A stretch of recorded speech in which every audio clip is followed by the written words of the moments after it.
क्या आपने कभी सोचा है कि लोग आपको क्यों नहीं समझते? क्यों हम दूसरों की राय में उलझे रहते हैं और अपने असली स्व को भूल जाते हैं? The courage to be disliked यानी नापसंद किए जाने का साहस एक ऐसी किताब है जो हमें सिखाती है कि खुशी पाने के लिए दूसरों को खुश करना जरूरी नहीं। यह किताब दो किरदारों, एक युवा और एक दार्शनिक के संवाद पर आधारित है।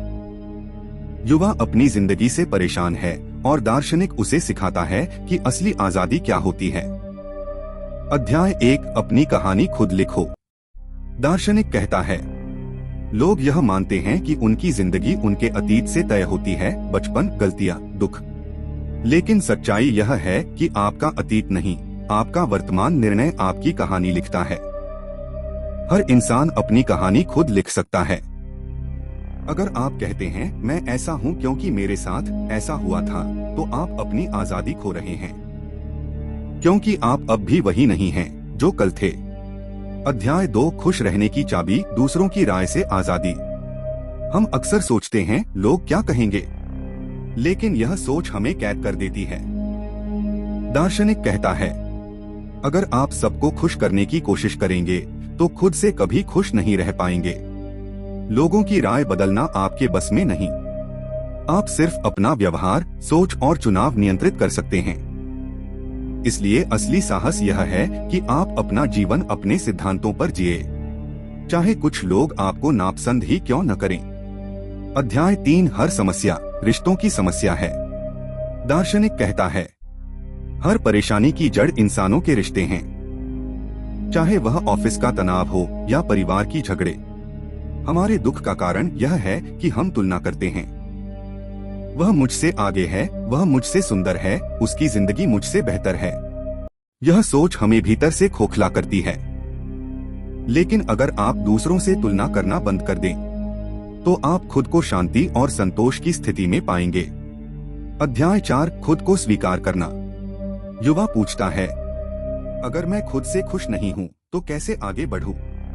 दार्शनिक कहता है, आपकी सबसे बड़ी गलती यह है कि आप खुद को दूसरों की नजरों से देखते हैं। सेल्फ एक्सेप्टेंस यानी स्वीकार्यता ही पहला कदम है। आप जो हैं उसे मानना, उसे अपनाना, यही असली ताकत है। जब आप खुद को स्वीकार करते हैं तो आपको किसी की स्वीकृति की जरूरत नहीं रहती। अध्याय 5, आज में जियो। दार्शनिक कहता है, जीवन कोई परीक्षा नहीं है, यह एक खेल है। आपको किसी से बेहतर बनना नहीं है, आपको बस आज का दिन पूरी तरह जीना है। अक्सर हम भविष्य की चिंता या अतीत के पछतावे में फंसे रहते हैं, लेकिन जिंदगी सिर्फ इस क्षण में है। अगर आप अभी पर ध्यान देंगे तो जीवन आसान, सुकून भरा और गहरा लगेगा। अध्याय 6, काम बांटने की कला। दार्शनिक का एक प्रसिद्ध विचार है टास्क सेपरेशन यानी काम को अलग अलग समझना। हर इंसान का अपना काम है। आपका काम है अपना सर्वश्रेष्ठ देना, लेकिन यह आपका काम नहीं कि कोई और आपको पसंद करे या नहीं। अगर कोई आपको पसंद नहीं करता, वह उसका काम है, आपका नहीं। आपका काम है सच्चे और ईमानदार तरीके से जीना। अध्याय 7, आजादी का असली अर्थ। लोग सोचते हैं कि आजादी का मतलब है जो चाहे वो करो, लेकिन असली आजादी है खुद को और दूसरों को स्वीकार करना बिना नियंत्रण की इच्छा के। जब आप दूसरों को बदलने की कोशिश छोड़ देते हैं तो आप उनके साथ सच्चा रिश्ता बना सकते हैं। अध्याय 8, दूसरों की मदद लेकिन बिना नियंत्रण के। दार्शनिक कहता है, किसी की मदद करो लेकिन उसके जीवन को अपने नियंत्रण में मत लो। आप किसी को रास्ता दिखा सकते हैं, पर चलना उसे खुद होगा। दूसरों की समस्याएं सुलझाना आपका काम नहीं, बस सहयोग देना, प्रेरित करना ही काफी है। अध्याय 9, जीवन का उद्देश्य, योगदान देना। जीवन का अर्थ क्या है? दार्शनिक कहता है, खुशी दूसरों के जीवन में योगदान देने से आती है। जब आप किसी की मदद करते हैं, जब आपकी उपस्थिति से किसी को राहत या प्रेरणा मिलती है, तो वही सच्ची खुशी है। अध्याय 10, नापसंद किए जाने का साहस। अंत में दार्शनिक कहता है, अगर आप सच्चाई से जी रहे हैं तो कुछ लोग आपको नापसंद करेंगे, और यह बिल्कुल ठीक है।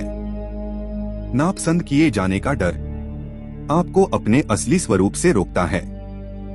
लेकिन जब आप अपने मूल्यों के अनुसार जीना शुरू करते हैं तो वही नापसंद लोग एक दिन आपकी सच्चाई की कदर करना सीखेंगे। निष्कर्ष, the courage to be disliked हमें सिखाती है कि हमें अपनी कहानी खुद लिखनी चाहिए, हमें दूसरों की राय से मुक्त रहना चाहिए, हमें आज में जीना चाहिए और सबसे जरूरी हमें खुद को स्वीकार करना चाहिए। जब आप यह साहस पा लेते हैं तो किसी की स्वीकृति की जरूरत नहीं रहती, क्योंकि तब आप सचमुच आजाद हो जाते हैं।